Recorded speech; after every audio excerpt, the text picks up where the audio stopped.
Assalamualaikum warahmatullahi wabarakatuh. Alhamdulillah kita bertemu lagi dalam acara. Kita akan membahas masalah itu yang notabene banyak tanda kutipnya. Nah, saya akan ngobrol-ngobrol sama beliau, namanya Kang Firman. Firman ini main di mana-mana ya, termasuk di anak jalanan. Kalau anak jalanan itu jadi apa? Saya di anak jalanan sebagai Mang Dudung. Mang Dudung. Om Dudung ya. Ya, banyak di cerita-cerita yang berkaitan dengan apa namanya waktu film Kolosal itu. Betul, Kian Santang. Yaitu gitu. Raden Kian Santang, awal-awal stripping panjang ya Mas ya. Saya di situ benar-benar belajar agama juga Mas. Saya belajar karena agama banyak itu, usianya di. betul sekali. Dan di situ sampai saya pernah diajarin bacaan sholat juga. Jadi kebetulan saya berperan sebagai Karsa. Karsa itu tokoh dunia hitam yang tidak tahu agama, dan ketika ketemu dengan Raden Kian Santang yang masih kecil, pindahlah agama saya di situ. Jadi memeluk agama Islam. Di situ saya diajarin wudhu, diajarin sholat, diajarin bacaan sholat, dan itu benar-benar kita itu diuji Mas. Diujinya apa? Bacaan sholat kan kadang-kadang ya suka salah apa gimana, di depan TV kan nggak boleh salah Mas. Itu saya kayak ulangan lagi. Luar biasa. Sampai wah belajar bacaan takut salah. Ketika kita menyampaikan salah kan di televisi gimana Mas? Itu di situ yang bener wudhu kayak gimana, malah dari sinetron itu saya tidak Kian Santang yang pertama.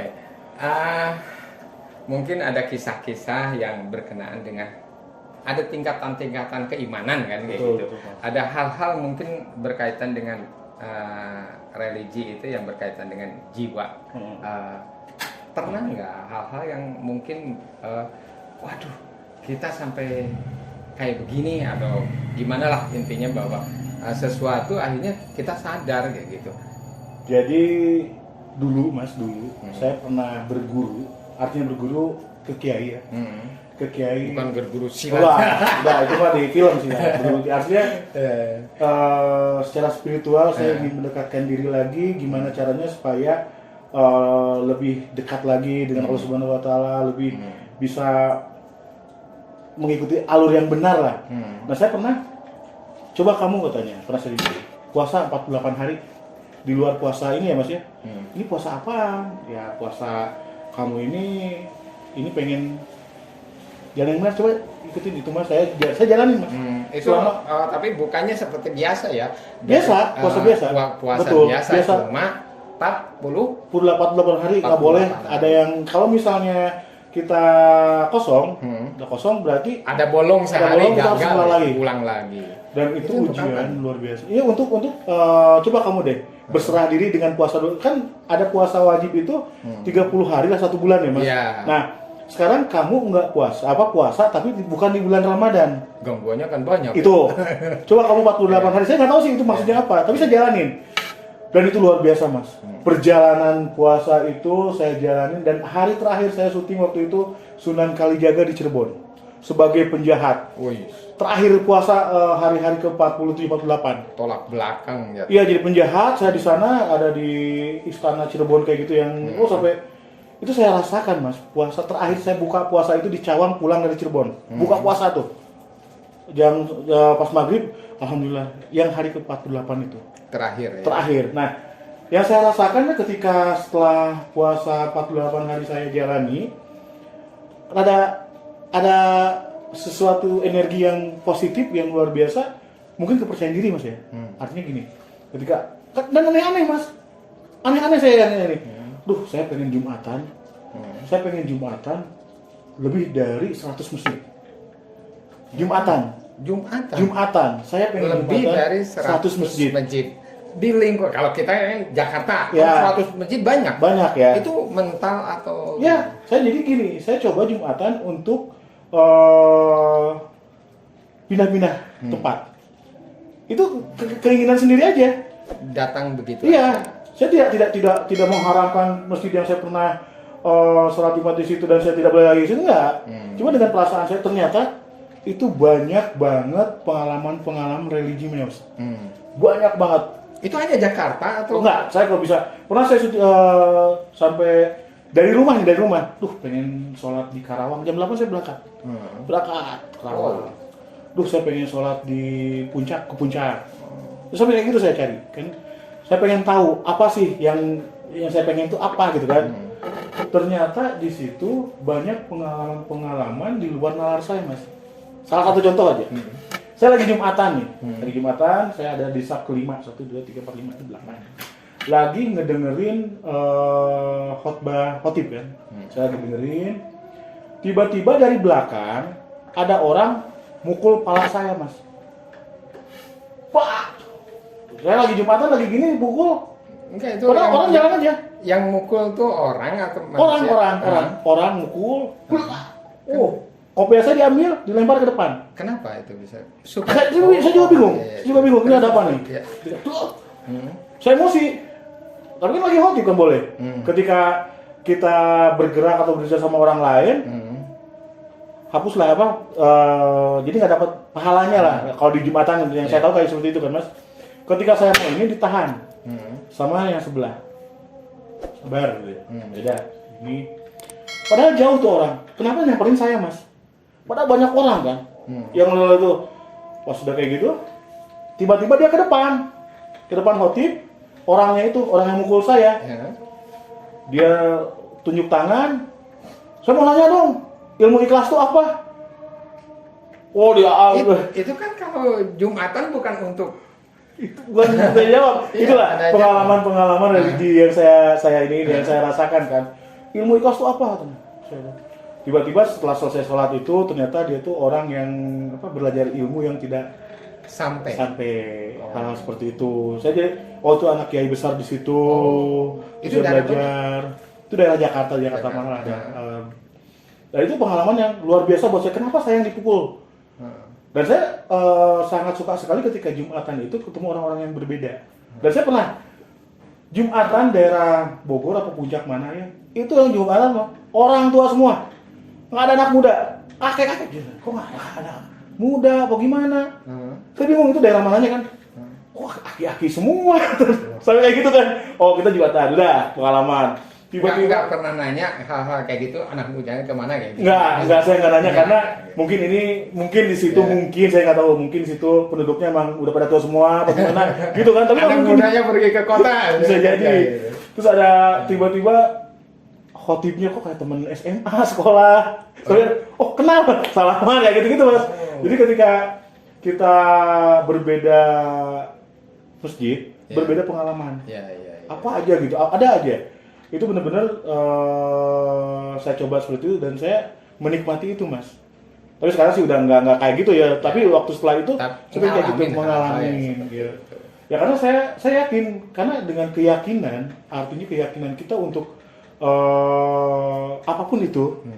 Jadi ada cerita. Saya tuh waktu itu pernah nganterin teman saya ke Lewiliang Bogor ya. Ke Lewiliang Bogor, Fir katanya. Tolong jemput anak istri saya di Lewiliang habis lebaran nih. Tapi saya nggak punya uang. Mobil kamu saya bensinin aja. Oh, boleh. Sekian ratus ribu ada. Isin bensin semua. Yang teman saya nggak punya uang, saya nggak punya uang juga kan. Jalan. Saya mikir, di rumah nggak ada susu. Ya Allah, ini kok ada susu gimana caranya? Pulang harus beli susu apa gimana? Itu kejadian, Mas. Baru mikir sekian menit, tiba-tiba Mas dari pinggir itu mobil saya ditabrak. Kenceng banget. Tabrak apa tuh? Kebo. Tabrakan sama motor? Enggak, ditabrak kebo Mas. Ditabrak kebo itu sampai mau jungkel. Itu kebonya kebo bule. Karena mobil saya warna merah. Warna merah sampai mau jungkel. Astagfirullahaladzim, saya kaget. Itu pemikirannya belum berapa menit Mas. Saya butuh susu buat beli susu kan buat anak. Jebret. Astagfirullahaladzim. Sampai saya langsung diam. Pas lihat mobil, aduh susah, gimana saya itu udah. Teman saya keluar. Tapi mobil pribadi. Mobil pribadi saya sendiri. Pas keluar teman saya mau diurusin, kata saya tuh, duh ini kebo gimana? Nah saya kebonya nggak apa-apa ya? Nggak apa-apa, langsung lari. Wah, ya kan? Udah lari kayak gitu, tiba-tiba lama kan, nggak tahu kenapa kan, saya susul lah ke orang yang punya kebo itu. Dia itu udah tua banget, udah tua sekitar umur 70-an. Marah-marah ke saya. Gimana sih katanya jalan? Kalau saya jalan cuma bener. Tuh bawa. Ya kan yang nabrak bukan saya, kebo. Salahin dong kebo katanya. Tapi kan kalau dia nggak tahu malah akan dituduh bahwa Firman yang Nabrak. Ya, tapi pasti posisinya emang pinggirnya yang tabrak. Pintu sebelah kiri ditabrak tuh. Jadi gini. Ya, saya langsung bilang gini. Ya udah Pak, gimana apa kalau Bapak misalnya ini? Ya udah gini aja. Langsung dia ngomong. Saya sanggup ganti 500.000. Begitu. 500.000. Bapak ridho ikhlas. Ya saya ridho ikhlas nih buat kamu ganti. Untung Mas ya, dia nggak ganti. Terus saya udah tahu, Pak ini mobil asuransi. Tapi nggak apa-apa buat kamu. Itu Mas. Oh, subhanallah. Itu udah saya bilangin, itu Pak. Saya beliin susu. Jadi intinya musibah itu mau berkah. Betul. Itu kejadian-kejadian yang saya pernah rasakan. Ya artinya ketika kita berpikiran nantinya tadinya awalnya negatif jadi ke positif, kalau kita berpikiran ke positif, ya ada jalannya aja gitu Mas. Kayak gitu. Ya. Pas besoknya saya masukin ke bengkel, ternyata nggak langsung bayar kan. Sebulan kemudian bayarnya cuma 250.000. Ya. Masih untung. Tapi kembali lagi ya istilahnya hati kita bersih. Betul. Bahwa apa yang kita mungkin itu kan nggak tahu. Betul. Rahasia-rahasia itu ketika kita memang lagi kepepet dan perlu dan dengan hal-hal yang ini duit tinggal nggak ada dan apa-apa tiba-tiba dengan musibah menjadi berkah kayak gitu.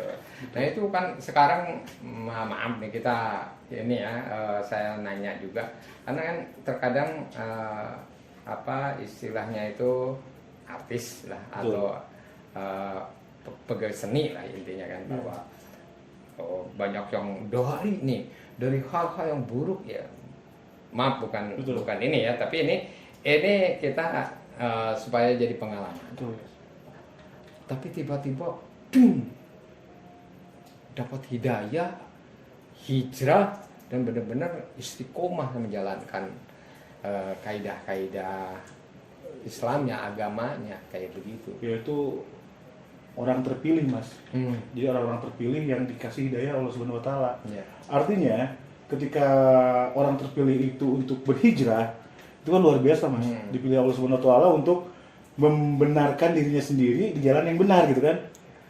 Saya banyak ada teman-teman ya senior artisnya apa gimana tadinya urak-urakan apa gimana tiba-tiba ya adalah tiba-tiba jadi religi terus ngajakin saya itikaf 3 hari ayo insyaallah ya. Jadi di lingkungan saya sekarang ini aja banyak yang banyak tadinya buram banget wah bisa dibilangin nakal banget. Alhamdulillah ketika setahun kemudian datang, ya kita ke masjid sholat. Itu perjalanannya kayaknya unik sekali nih kayak gini nih. Apa sih? Banyak sih cerita-cerita teman-teman yang dia hijrah itu ketika mendapatkan suatu ujian yang sangat luar biasa berat. Ya kan terus ada pengalaman-pengalaman secara spiritualnya.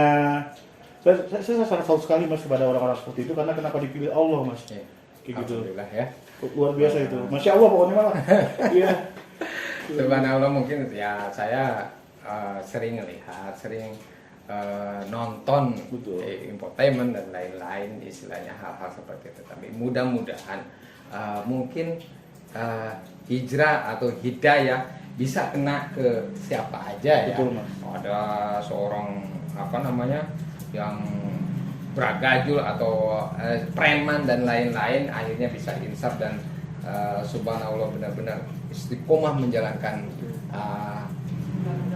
agamanya gitu supaya intinya bahwa dia akan menjalani hal-hal yang kebaikan dan mungkin awalnya cibiran ya. Nah karena kebetulan kalau artis itu bahasa yang mungkin istilahnya itu glamor trending lah. Jadi cepat trendingnya, ya mungkin orang bisa jadi ya gitulah ada cibiran dan lain-lain. Gitu. Jadi, nah gimana tanggapan Kang Firman?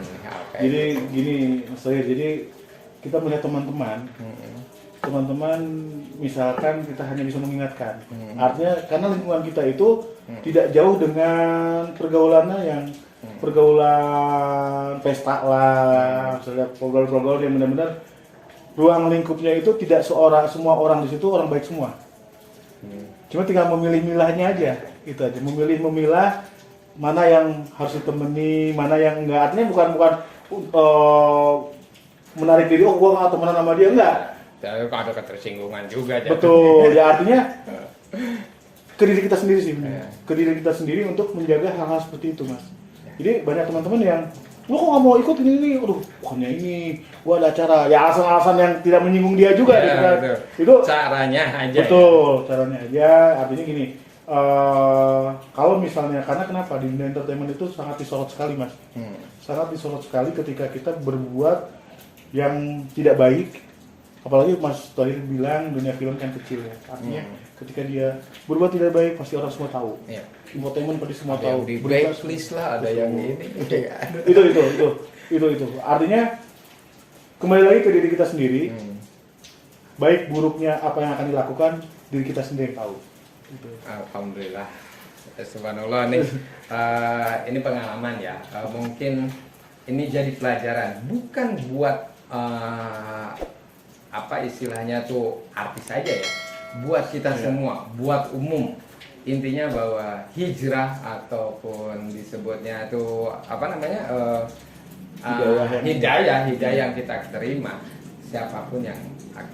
siapapun bisa dapat.